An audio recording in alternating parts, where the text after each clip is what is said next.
दिवाली के मौके पर रामनगरी अयोध्या स्वर्ग से भी सुंदर नजर आ रही है। पवित्र सरयू नदी के तटों पर 28 लाख दिए एक साथ जलाकर नया वर्ल्ड रिकॉर्ड भी बन गया है। लेकिन क्या आप जानते हैं कि अयोध्या से सिर्फ कुछ किलोमीटर की दूरी पर एक ऐसा गांव भी है जहां दिवाली पर जश्न की जगह मातम मनाया जाता है। और ऐसा सिर्फ इस साल नहीं बल्कि दशकों से चला रहा है। जहां एक तरफ पूरा देश दिवाली पर खुशियां मनाता है तो वहीं दूसरी तरफ यूपी के इस गांव में मातम मनाया जाता है। यहाँ घरों में दिए नहीं जलते, मिठाइयाँ नहीं बंटती, बल्कि जंगल जैसा सन्नाटा रहता है।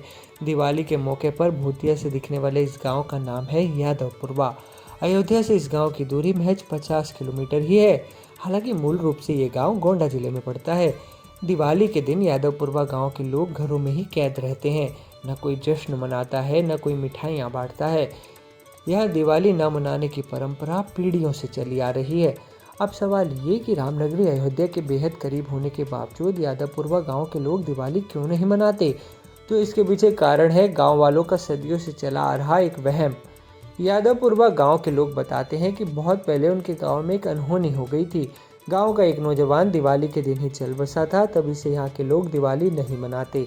यादवपुरवा गांव के लोगों ने बताया कि ऐसा नहीं है कि दिवाली के दिन एक नौजवान की मौत के बाद किसी ने दिवाली मनाने की कोशिश न की हो, लेकिन जब जब ये कोशिश की गई तब तब कोई न कोई अनहोनी हो जाती। कभी पूरा का पूरा गांव बीमार पड़ जाता तो कभी बच्चों की तबीयत बिगड़ जाती। मतलब ये कि जब भी इस परंपरा को तोड़ने का प्रयास किया गया तो इसका खामियाजा पूरे गाँव को भुगतना पड़ा। इसके बाद पूरे गाँव ने ठान लिया कि भले कुछ भी हो जाए दिवाली नहीं मनाई जाएगी। अब हम आपको लेकर चलते हैं हिमाचल, जहां हमीरपुर जिले में एक ऐसा गांव भी है जहां एक श्राप के कारण लोग दिवाली नहीं मनाते। इस गांव का नाम है सम्मू। हालांकि सम्मू गांव में दिवाली के दिन दीप तो जलाए जाते हैं, लेकिन अगर किसी परिवार ने गलती से भी पटाखे जलाए या फिर अपने घर पर पकवान बनाए तो गाँव में आपदा आना तय है या फिर किसी की मौत भी हो सकती है।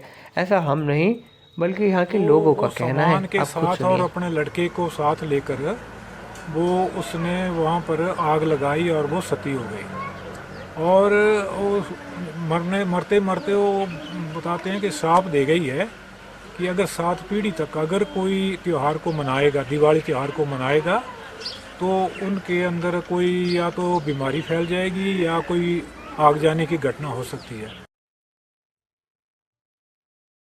ग्रामीणों का कहना है कि श्राप के डर से वे सालों से दिवाली नहीं मना पाए हैं।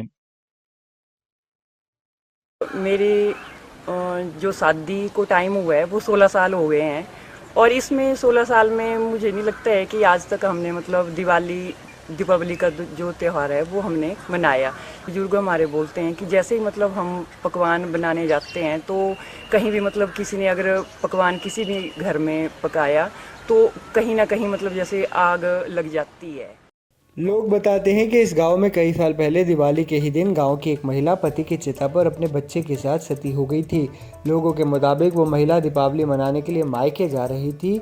उसका पति राजा के दरबार में सैनिक था, लेकिन जैसे ही महिला गांव से कुछ दूर पहुंची तो उसे पता चला कि उसके पति की मौत हो गई। महिला ये सदमा नहीं सह सकी और अपने पति की चिता पर बच्चे के साथ सती हो गई। साथ ही जाते जाते पूरे गाँव को ये श्राप दे गई कि इस गाँव के लोग कभी दीपावली का त्यौहार नहीं मना पाएंगे। उस दिन से लेकर आज तक इस गांव में दिवाली नहीं मनाई गई।